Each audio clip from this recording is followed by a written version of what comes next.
What's up guys, Houndish here, and today we're jumping in with another Destiny 2 video. In this one we're going to round up a bunch of changes that are coming to D2 this week. They'll be alongside the patch at Weekly Reset. It does include improvements to tiered rewards, adjustments to the raids, as well as fixes, or partial fixes, like the sprint bug. I'll explain what that means in a moment. Otherwise, we've got more disabled loot in the game, as well as the arrival of Solstice. That come in with some pretty nice weapons. I feel like that will probably be the highlight for a lot of players, although there are the cosmetics and the armor and stuff, so we'll round that stuff up, and a breakdown of how some of the tiered rewards in the game actually work. So as always, I hope you find this one useful. Now though, as we get into the video, just worth bearing in mind, Bungie say due to an issue where Dead Messenger can output more damage than intended in PvP activities, it has been disabled within those activities until a fix can be deployed. We don't know when that fix will land. It's possible that today is too early, given that Bungie probably had most of this patch together before Dead Messenger was disabled, but just something to keep in mind right there.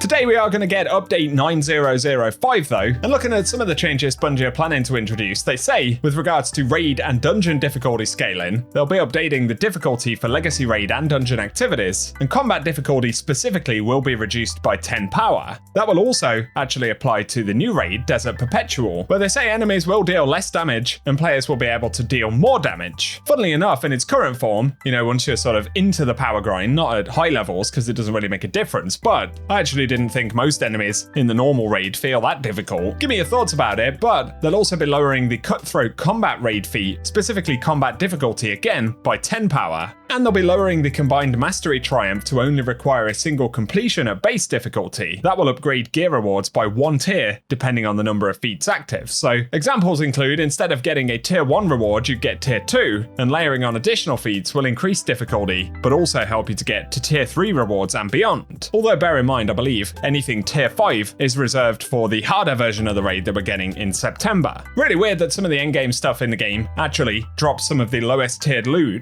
That's a separate conversation though. Otherwise, there is a sprint bug that I'm sure many folks have encountered. Bungie have said we've made progress in identifying the root cause, and we're targeting a short-term fix, which will be dropping in the patch today. They point out though there will still be some instances of this issue occurring after the update, but it should reduce the frequency as we continue to investigate a longer-term fix. And basically they say this happens because players hit a maximum number of stat modifiers allowed in a match or activity, and the max number is shared among all players and enemies, and normally would be rare to reach, but modifiers aren't disappearing on death like they should be. So, especially in activities that have more players, whether it's PvP in the 6v6 playlists or indeed the raid. But again, there should be improvements at the very least after the update today, and further improvements when there is a final fix in the future. Another minor thing that will drop today, but Bungie say throwing hammer melee had a cooldown added to picking up the hammer, and its bounce was also increased versus bosses, but that is not intended, so should also be fixed in the patch we get. Otherwise, when we get additional patch notes later, I'll be sure to keep you posted.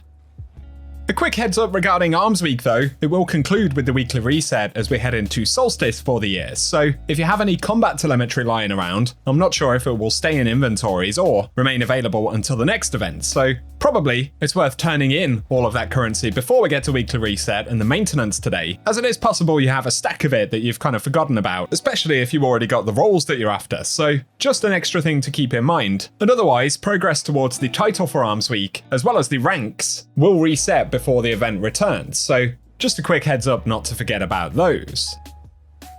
Separately though, the other thing that we're getting this week, of course, is the arrival of Solstice. Now, this is going to work in a similar fashion to Arms Week, at least in terms of rank rewards and the interactions between Guardian ranks and gear tiers. So, with Arms Week, we weren't able to focus tier 2 at all unless we're Guardian rank 5. Tier 3 rewards require rank 7, and tier 4 rewards will require rank 9, as opposed to being tied directly to the power leveling system. So, that's a bit of variation in how this system actually works. And based on our understanding of that other piece of content right now, the assumption is that we will not get tier 5 rewards from Solstice, but we'll have to see if something changes on that front, because there are indeed engrams for Solstice listed, in the database at least, which indicate we would get tier 5 rewards, so unless Bungie have capped us out of those, or more specifically time-gated it, then it may still be possible. We'll just have to wait and see. There are going to be some nice weapons from Solstice though. Festival Flight is the new grenade launcher, which is an area denial frame with strand damage.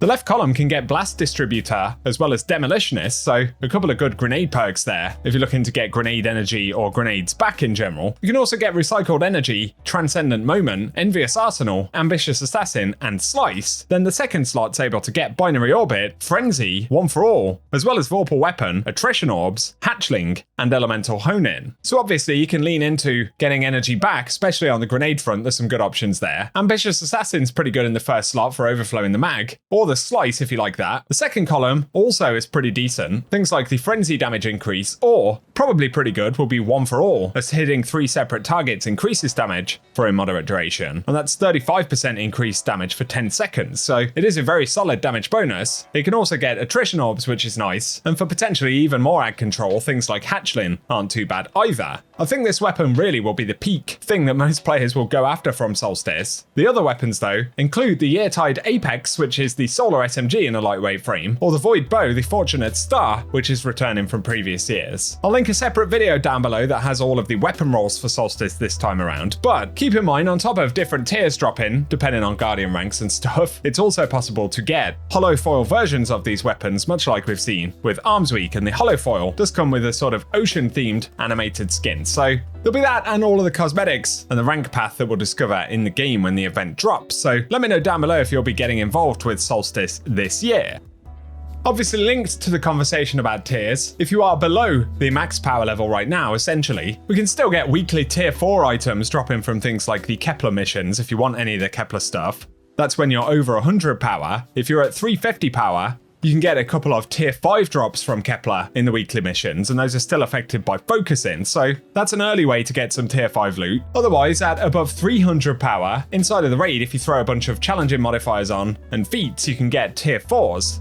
Otherwise, if you're at 400 power and Guardian rank 9, portal activities can drop tier 4s, and there is sort of a pity drop for every 20 or so portal completions that you do, which makes it possible to get tier 5 loot every so often at just 400 power. Otherwise, across most other playlists at the minute, you're kind of looking at 400 to 450 power, especially at max power, before we're really capable of being able to farm tier 5 loot effectively. Just wanted to mention that in connection to the tiered loot, the Guardian rank stuff. It's a bit confusing really, and of course convoluted, where some playlists behave quite differently to others. Challenge in particular doesn't really feed into the tier system all that much. It's far more based on your power level, and of course getting to 400 or 450 is a challenge in terms of time investment and the actual grind component of it, but is less tied to actual activity difficulty. But I'm sure with September rolling up, not too long until we get Ash and Iron, there will be a power level increase then to 550. And given the conversation about tiered rewards and power at the moment, I'm sure Bungie will give us plenty more insights as to how the loot systems will actually be affected by the update in September, which is a month away. So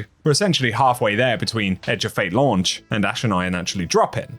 Otherwise, when it comes to reset later on, I will keep you posted as always. So if you've enjoyed this video and found it useful, a rating really does help me out on the channel. Be sure as well to get subscribed and I can keep you posted as we discover more stuff related to Solstice and content in the next couple of weeks. But for the moment, I very much appreciate you tuning in, and otherwise, I hope you guys have an awesome day.